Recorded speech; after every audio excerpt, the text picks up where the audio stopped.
Junho didn't believe in signs from the universe. He believed in power, control, and the cold logic of survival. At 36, he'd built an empire from nothing, a first-generation immigrant who'd turned desperation into dominance. His import-export business in Seattle was legitimate on paper, but everyone who mattered knew the truth. The waterfront warehouses, the cash flow through his Korean BBQ restaurants, the respect that came from fear rather than admiration, this was his kingdom. He'd left Korea with nothing but ambition and anger, and America had taught him that softness was a liability. 21 years old and alone in a country that didn't want him, he'd learned to be harder than the streets that tried to break him. Now, his penthouse overlooked Elliott Bay, his custom suits cost more than most people's monthly rent, and his name made grown men nervous. Junho had everything except a reason to care about any of it. Then, on a frigid November morning, he found a crayon drawing tucked under his windshield wiper. A stick figure with a sad face. 5 words in a child's handwriting. "You look lonely too." Junho stared at the drawing, rain beginning to spot the paper. His black Mercedes sat in the parking garage beneath his building. Private, secure, expensive. How had a child gotten in here? He should have crumpled it up, should have called security.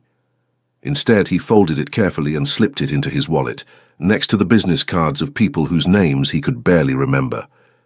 The second drawing appeared 3 days later. Same spot, same vehicle. This time it showed 2 stick figures, one big, one small, holding hands under a yellow sun. The caption read, "Everyone needs someone." Junho's jaw tightened. He looked around the empty garage, its fluorescent lights humming overhead. Nothing. No one. Just concrete pillars and the echo of his own footsteps. "Boss." His phone buzzed. Sang-min, his second-in-command. "The shipment from Busan cleared customs. We're good." "Fine." Junho ended the call, still holding the drawing. A 6-year-old's handwriting, he guessed. Maybe 7. The letters wobbled, some backwards. The son had a smiley face. He kept that one too. On the 5th day, he waited. Arrived at his car earlier than usual, 5:37 a.m. instead of his usual 6 o'clock departure. The garage was dark except for the security lights, silent except for the distant drip of water from somewhere in the concrete depths. Then he heard it. A small sound. A rustling. Junho moved silently, old habits from dangerous years. Behind a concrete pillar near the entrance ramp, he found her. She couldn't have been more than 6 years old.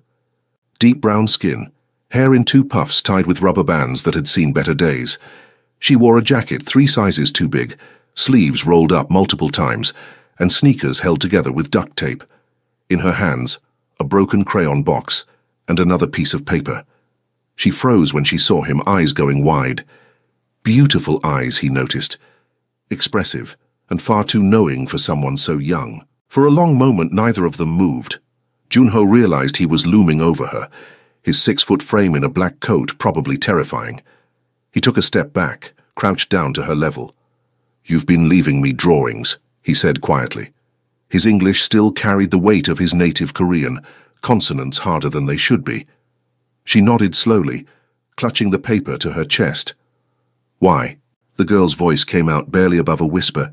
"You always look sad. When you walk to your car, like you forgot how to smile." Something in Junho's chest tightened. He'd spent 15 years building walls around whatever part of him used to feel things. This child had seen through them in seconds. "Where are your parents?" She looked down. "Mommy's in heaven, since last month." The words were matter of fact, but her small hands trembled. Junho recognized that tremble, had felt it himself at 21, standing in a Seattle homeless shelter, everything he'd known stripped away. "And your father?" "Don't got one. Never did." She met his eyes again, and he saw something that made his breath catch. Not fear exactly. Resignation. The look of someone who'd already learned that the world was cold and help wasn't coming. "Where are you staying?" She pointed vaguely toward the garage entrance. "Around." Around. The word hung between them, heavy with meaning. Seattle's November was unforgiving. Temperatures dropping to the 30s at night, rain constant, the kind of cold that seeped into your bones. "You're homeless," Junho said, not a question. She nodded. "The shelter was full. Lady said maybe next week. I'm okay, though. I found a place under the bridge that's kinda dry, and sometimes the restaurant on 4th Street throws away good food at night. She was 6 years old, 6, sleeping under a bridge, eating from dumpsters, and somehow still worried about a stranger who looked lonely. Jun-ho stood up, his mind racing. This wasn't his problem. He had a meeting in 2 hours with suppliers from Vancouver. He had shipments to track, money to move, an empire that required constant attention. A homeless child was a complication he didn't need. He looked at her again. Really looked. Her jacket was soaked through, had been for days probably. Her lips had a faint blue tinge. When had she last eaten? When had she last been warm? What's your name? Tiana. She held out the drawing she'd been clutching. I made you another one. It's you smiling. I thought, maybe if you saw it, you'd remember how. Jun-ho took the paper. The stick figure had a smile this time, big and curved, surrounded by stars. In the corner, in careful letters, you deserve to be happy too. He made a decision that would change everything. Tiana, he said slowly, have you eaten today? She shook her head. This week? A pause, another headshake. Come with me. Fear flashed across her face. I'm not supposed to. I'm not going to hurt you. Jun-ho surprised himself with how gentle his voice came out. I'm going to buy you breakfast, and then we're going to figure this out. Figure what out? How a 6-year-old ended up sleeping under a bridge in my city. She bit her lip. I'm not 6, I'm almost 7. Birthday's in January. Almost 7, he repeated. Even worse. Jun-ho held out his hand. Tiana stared at it for a long moment, clearly weighing her options. Trust a stranger, or go back to the cold bridge. Finally, her small hand slipped into his. Her fingers were ice cold. As they walked toward the garage exit, Jun-ho caught their reflection in a car window. A Korean man in a $3,000 coat and a tiny black girl in rags, hand in hand. His organization would think he'd lost his mind. His enemies would see it as weakness. He didn't care. Mr. Tiana looked up at him. I don't know your name. Jun-ho, he said, but you can call me. He paused. What did children call adults? You can call me Mr. An. Okay, Mr. An. She squeezed his hand slightly. Thank you for not being mean. That sentence, thank you for not being mean, told him everything about what her short life had been like. The baseline wasn't kindness, it was the absence of cruelty. As they stepped out into the gray Seattle morning, rain immediately soaking into their clothes, Jun-ho felt something he hadn't experienced in 15 years. Purpose. The IHOP on Pike Street had seen better days, but it was warm, and the waitress didn't bat an eye when Jun-ho walked in with a clearly homeless child. Seattle had taught him that small mercies existed in unexpected places. Order whatever you want, he told Tiana, sliding into a booth. She stared at the menu like it was written in a foreign language. Her hands left small wet marks on the laminated pages. I don't know. Her voice was small. What's not too expensive? Jun-ho felt that tightness in his chest again. Money isn't a concern. What do you like? I like. She bit her lip, thinking hard. I like pancakes. Mommy used to make them on Saturdays with bananas. Then you'll have pancakes with bananas. He caught the waitress's attention. Chocolate chip pancakes, extra bananas, extra whipped cream, orange juice, and scrambled eggs, bacon, hash browns. He glanced at Tiana. She'll have all of it. When the food arrived, plates overflowing, Tiana's eyes went enormous. She looked at Jun-ho, then at the food, then back at him. It's okay, he said quietly. Eat. She ate like someone who didn't know when the next meal would come. Fast, efficient, barely breathing.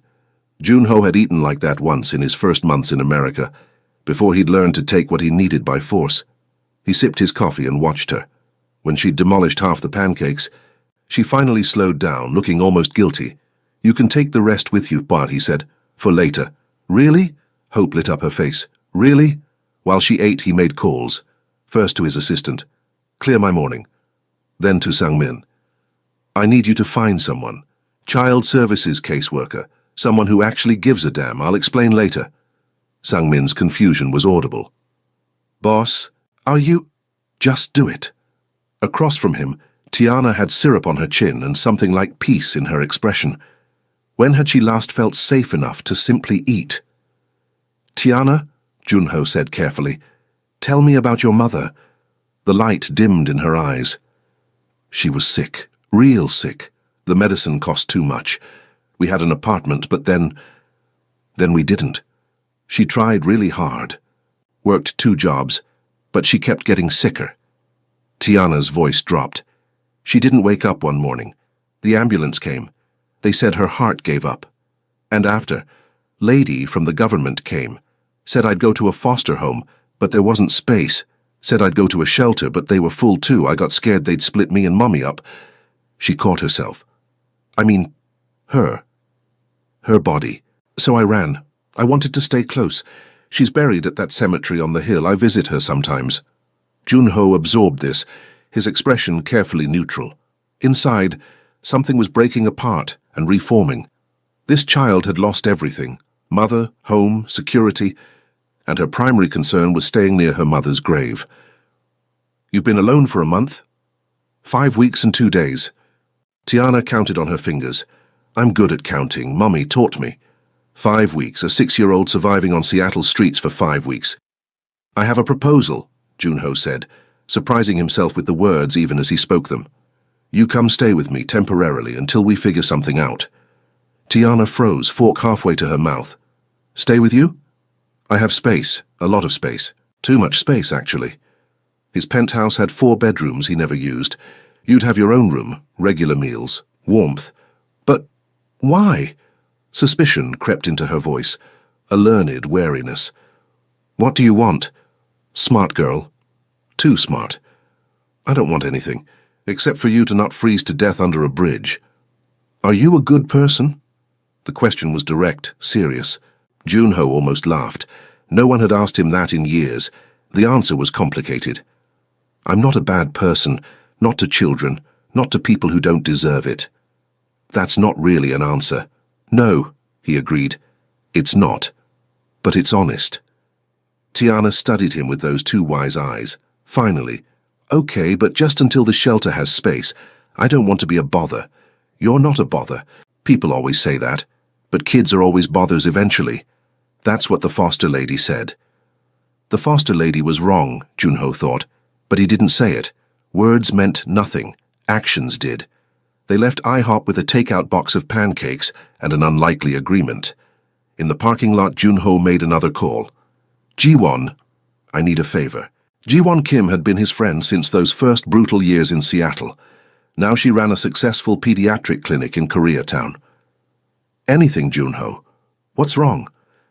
"I need a child checked out, medically. She's been living rough. About 6 years old. I don't know when she last saw a doctor." A pause. "You have a child?" "It's complicated. Bring her by this afternoon. I'll clear my schedule." The clinic visit revealed what Junho had suspected: malnutrition, mild dehydration, early stages of a respiratory infection. Nothing life-threatening, but evidence of a body slowly breaking down from neglect. "She needs antibiotics, regular meals, and warmth," Jiwon said quietly outside the exam room.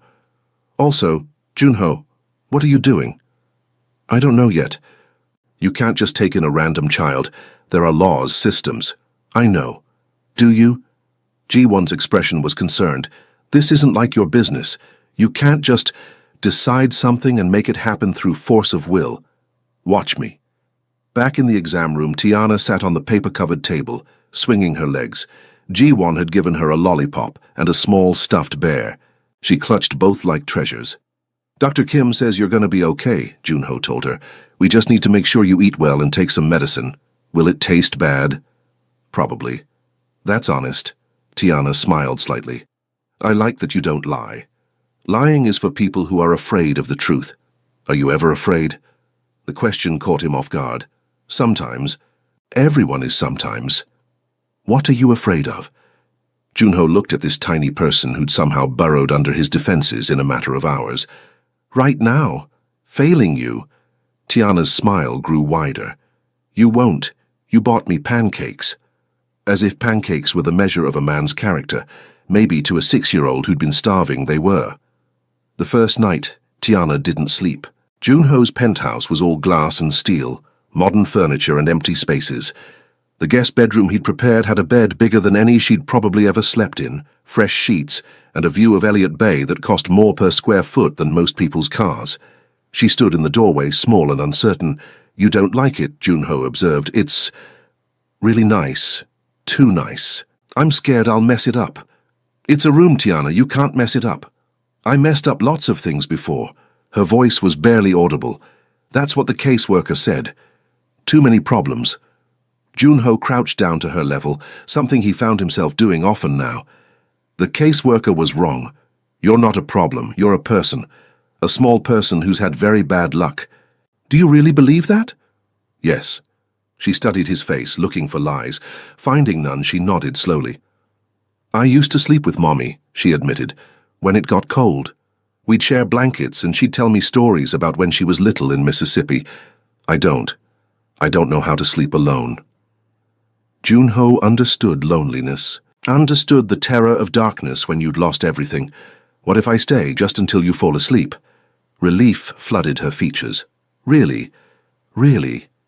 He sat in the chair by the window while she climbed into bed, still wearing the new pajamas he'd bought during an awkward shopping trip, pink with stars. She'd chosen them herself after he'd insisted she could pick anything. "Mr. An," her voice came from the nest of blankets. "Yes? Why are you being nice to me?" The question again. He'd been asking himself the same thing. "I saw a girl who needed help. I'm helping. But people don't just help, not for nothing. Some people do.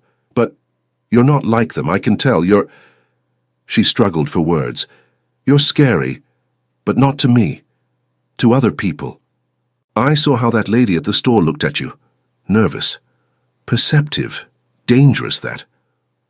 I'm a businessman. Some people find me intimidating." "What kind of business?" "Import-export. I bring things from Korea to America." "Like toys?" "Sometimes. Other things, too." She was quiet for a moment. Then, "My mommy said there are different kinds of strong. Some people are strong by being mean. Some people are strong by being kind even when it's hard. Which one are you?" Junho had no answer.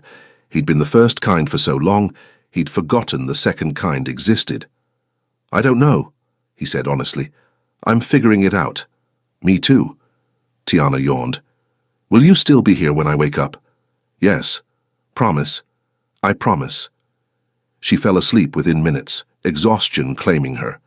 Junho stayed in the chair, watching her small chest rise and fall. 15 years since he'd cared about another person's well-being. 15 years of cold pragmatism and calculated moves. One drawing on a windshield had undone all of it. His phone buzzed. Sang Min. "Found a caseworker, Sarah Chen. Reputation for actually caring. Want me to set up a meeting?" "Yes, tomorrow." "Boss, what are you doing?" "Something different." The days developed a rhythm. Mornings. Tiana would wake up and pad into the kitchen where Junho was already awake, drinking coffee and reading reports on his tablet. She'd climb into a chair too big for her and wait patiently for him to notice. He'd make her breakfast, scrambled eggs, toast, fruit, simple things. He'd learned to cook for himself years ago, preferring not to rely on others. Now he cooked for two. "What are you reading?" she'd ask. "Boring business things." "Can I learn?" "When you're older." "How much older?" "Very much older." She'd wrinkle her nose. That's not a real answer. "No," he'd agree. "It's not." Sarah Chen visited on the 4th day. A woman in her 50s with kind eyes and a briefcase full of forms. She sat across from Junho in his living room, while Tiana colored at the kitchen table, deliberately out of earshot. "Mr. An," Sarah began carefully, "I understand you've taken in Tiana Williams." "Yes." "That's complicated. She's a ward of the state. There are procedures." "I'm aware. Are you interested in becoming a foster parent?" The question hung in the air. Foster parent. The concept was foreign. He'd never imagined himself as any kind of parent. But looking at Tiana, bent over her coloring book with serious concentration, he couldn't imagine sending her back to a system that had already failed her. What would that require? Sarah pulled out forms. Background check. Home study, training classes, regular visits from caseworkers. It's intrusive, time-consuming. And given your business interests. She paused delicately. There would be scrutiny. Scrutiny I can handle. Mr. Ahn, I need to be direct. I've heard things about you. Your name comes with certain associations. The state won't place a child with someone involved in illegal activities. Junho met her eyes steadily. My businesses are legitimate. Import-export, restaurants, real estate. You're welcome to investigate thoroughly. It wasn't exactly a lie. Everything had paperwork. Everything was technically legal. The grey areas he operated in were grey for a reason. Invisible unless you knew where to look. Sarah studied him. Why her? Why now? Because she left me drawings saying I looked lonely. Because her mother died and the system failed her. Because she's been eating from dumpsters and sleeping under bridges and she's 6 years old. His voice hardened. Because someone should care what happens to her. And you care? Yes. Why? Junho glanced at Tiana. She'd drawn something elaborate, lots of colors, figures holding hands. I don't know, but I do. Sarah followed his gaze. She's attached to you already. I can see it. That's good and dangerous. If this doesn't work out, it will work out. You can't control everything, Mr. Ahn. Watch me. A small sound made them both turn. Tiana stood nearby, holding her drawing. I made this for you, she said to Sarah. It's you helping kids, because Mr. Ahn said that's your job. The drawing showed stick figures, one tall adult surrounded by many small children, all smiling. Stars and hearts filled the background. Sarah took it with gentle hands. Thank you, sweetheart. It's beautiful. You're gonna let me stay with Mr. Ahn, right? Tiana's voice was hopeful but braced for disappointment. He's good. He makes me breakfast, and he doesn't yell, and he promised he'd teach me Korean words. Korean words? Sarah looked at Junho. Cultural education, he said neutrally. Sarah sighed. I'll start the paperwork. The transformation happened gradually, then all at once. Week 1. Tiana learned that food would always be there, that she could eat until full and there would still be breakfast tomorrow. The desperate edge in her eating slowly faded. Week 2. She started leaving drawings around the penthouse, on the refrigerator, on Junho's desk, taped to the bathroom mirror, stick figures with increasingly elaborate scenarios, picnics, adventures, always the two of them together. Week 3. She laughed for the first time, a real laugh, unguarded and bright. Junho had accidentally dropped an entire carton of eggs on the kitchen floor. Instead of getting angry, he'd stared at the mess and said something in Korean that was clearly a curse word. Tiana had giggled, then full-on laughed, and Junho had found himself laughing too. Week 4. She called him something other than Mr. Ahn for the first time. They were in the grocery store, a place Junho had rarely visited before, preferring delivery services. Now he was here every few days because Tiana needed specific things. Fresh fruit, the right cereal, yogurt in tubes because it made her smile. An older woman had stopped them in the produce section. Your daughter is adorable, she'd said to Junho. Before he could correct her, Tiana had grabbed his hand and beamed. Thank you, my daddy is teaching me Korean. The woman had smiled and moved on. Tiana had looked up at Junho, suddenly uncertain. Is that okay? That I said that? Junho's throat felt tight. Yes, it's okay. I know you're not really my daddy. Sometimes I pretend. He crouched down right there in the produce aisle, apples and oranges surrounding them. Tiana, family isn't just about blood. It's about who shows up, who stays. Are you gonna stay? Yes. Forever?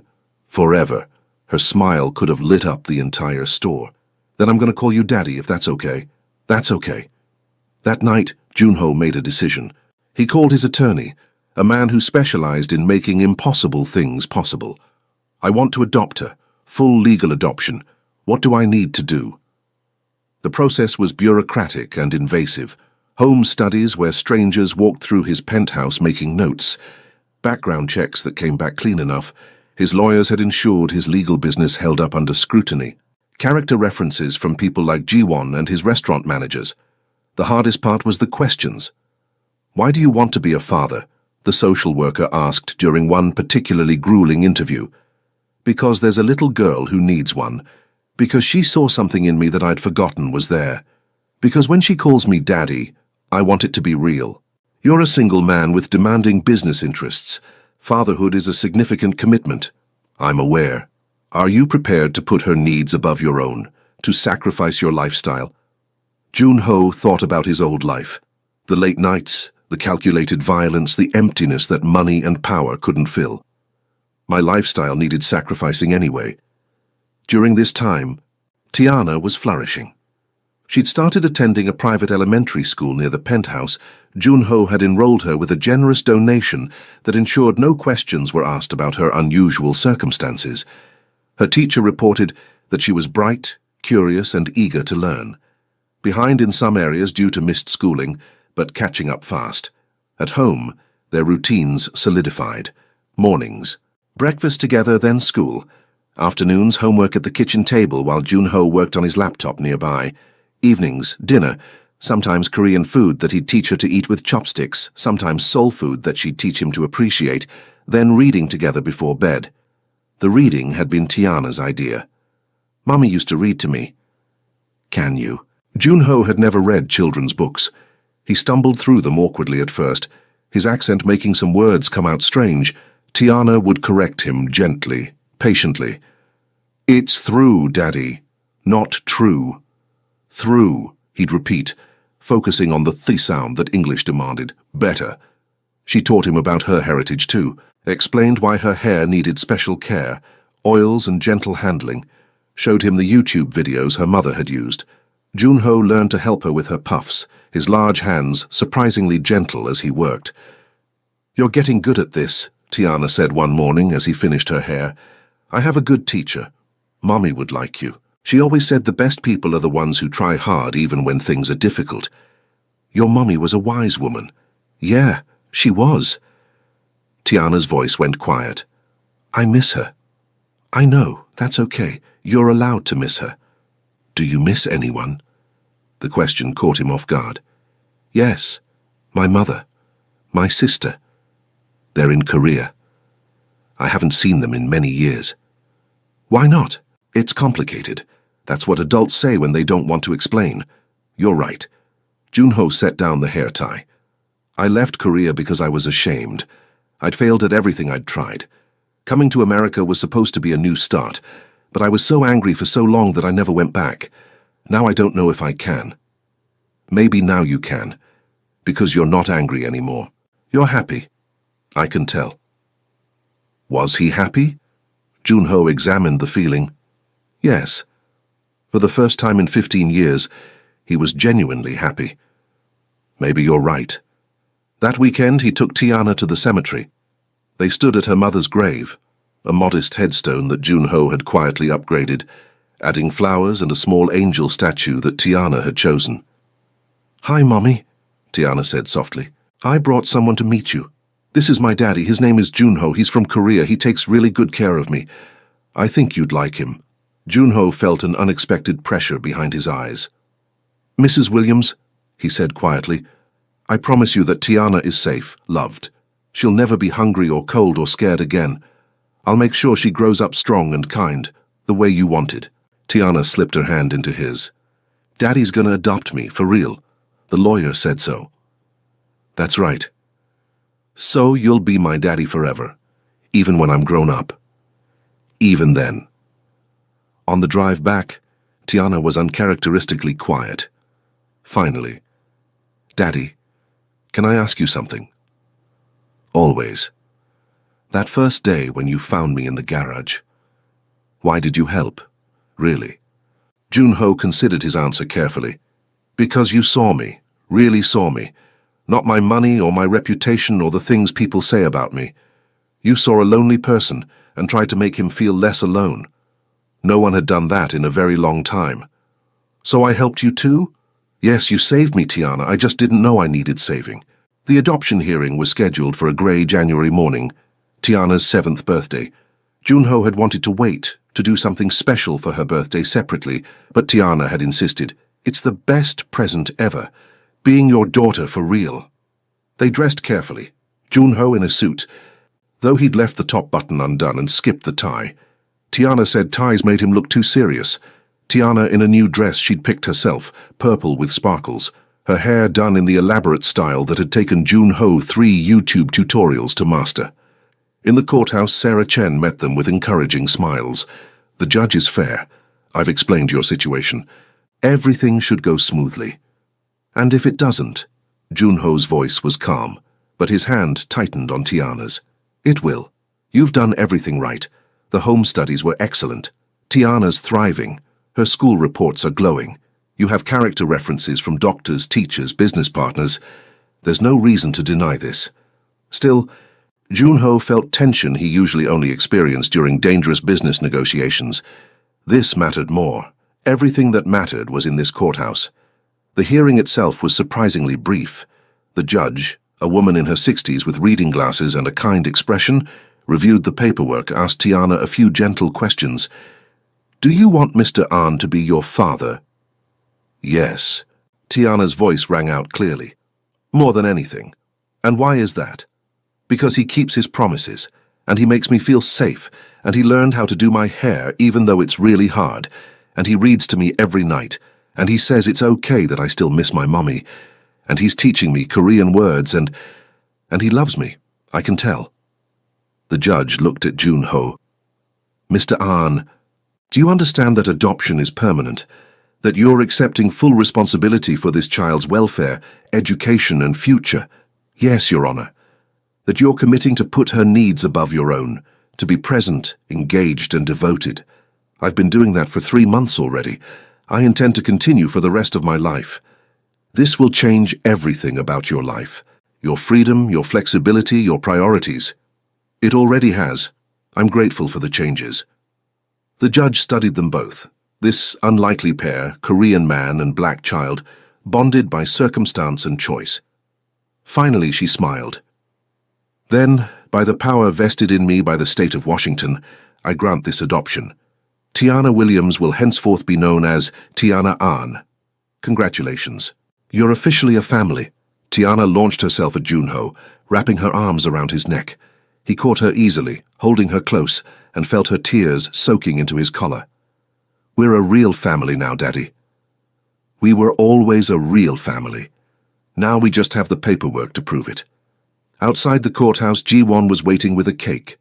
Sang-min had arranged for a small celebration at Jun-ho's favorite Korean restaurant, private room, carefully vetted guests, people who'd watched this transformation with varying degrees of amazement. "Speech!" someone called out. Jun-ho stood, Tiana on his hip despite her insistence that she was too big to be carried. 3 months ago I thought I knew what success looked like. Money, power, respect through fear. Then a 6-year-old left a drawing on my windshield that said I looked lonely. She was right. I'd spent 15 years building walls, and she walked right through them with crayons and honesty. He looked at Tiana. "You taught me that strength isn't about being hard. It's about being brave enough to care. Thank you for choosing me. I promise to spend every day earning that choice." Tiana hugged him tighter. "You already earned it, Daddy." The celebration continued, Korean food mixing with birthday cake, laughter filling the private room. Jun-ho watched Tiana charm his associates, her natural warmth melting even the hardest hearts in his organization. Later, at home, after the cake and presents and excitement, Tiana grew quiet. They sat together on the couch, the Seattle skyline glittering beyond the windows. "What are you thinking about?" Jun-ho asked. "I was thinking about my other daddy, the one I never met." "What about him?" "I used to be sad that he wasn't around, but now I think maybe it happened that way so you could be my daddy instead. Is that wrong?" "No, that's not wrong. That's finding meaning in difficult things. Your mother would be proud of how you think. Do you think she knows? About you? About us? If she can see us, then yes. I think she knows you're safe and loved. I think she'd be grateful." Tiana nodded slowly. "I think so too." She pulled something from her pocket, a folded piece of paper, worn soft from handling. "This is the first drawing. The one I left on your car. You kept it, right?" Jun-ho pulled out his wallet, opened it. The drawing was still there, tucked behind his driver's license. Faded now, one corner torn, but carefully preserved. "I'll always keep it," he said. "It's the most important thing I own." "Why?" "Because it's the moment everything changed. The moment I started becoming someone worth being. Tiana took his hand. You were always worth being. You just needed someone to show you. 7 years old, and wiser than most adults he'd known. That night, after Tiana fell asleep, Junho sat at his desk and made a call he'd been avoiding for 15 years. The time difference meant it was afternoon in Seoul. Iomioni? His voice cracked slightly. It's Junho. His mother's gasp echoed across the ocean. Adil, my son. After so long. I know. I'm sorry. I was. Lost. Angry. Ashamed. And now? Now I'm found. Iomioni, I have a daughter. I adopted her. Her name is Tiana. She's 7 years old, and she's the best thing that's ever happened to me. I want you to meet her. I want to come home if you'll have me. His mother's tears were audible. We never stopped waiting. Come home, Adil, bring our granddaughter. Let us be family again. After the call, Junho sat in the darkness, processing. 15 years of separation, healed by a child's love. Everything he'd run from, everything he'd built, everything he'd become. All of it had led to finding Tiana in a parking garage, leaving him drawings about loneliness. He pulled out his phone and looked at his favorite photo. Tiana on adoption day, holding her official certificate, grinning so wide her joy was contagious. His daughter, his family, his redemption. The Korean mafia boss who'd believed in nothing but power had learned the greatest power was love. The elementary school auditorium buzzed with parents and excitement. Tiana's second-grade class was performing their winter concert, and Junho sat in the front row, phone ready to record. Ji-won sat beside him, smiling. Never thought I'd see the day. Junho An at a school concert. Things change, he said simply. They certainly do. How's the business? Good. Different. I've been restructuring, focusing on legitimate operations. Tiana deserves a father who doesn't have to look over his shoulder. That's a big change. She's worth it. The lights dimmed. Children filed onto stage in their holiday outfits. Tiana spotted Junho immediately and waved enthusiastically, momentarily forgetting she was supposed to be professional. He waved back, not caring who saw. She sang with everything she had, slightly off-key but full of joy. Her hair was done in 2 puffs with red ribbons, her dress new and carefully chosen, healthy, happy, thriving. After the concert, she ran to him. Did you see me? Did you record it? Every second. Can we send it to Halmioni? She'd been learning Korean, practicing with his mother via video calls. The visit to Seoul had gone better than Junho had dared hope. His family falling in love with Tiana instantly, embracing her as their own. Already sending it. They walked to the car hand in hand, Tiana chattering about the concert, her friends, her upcoming science project.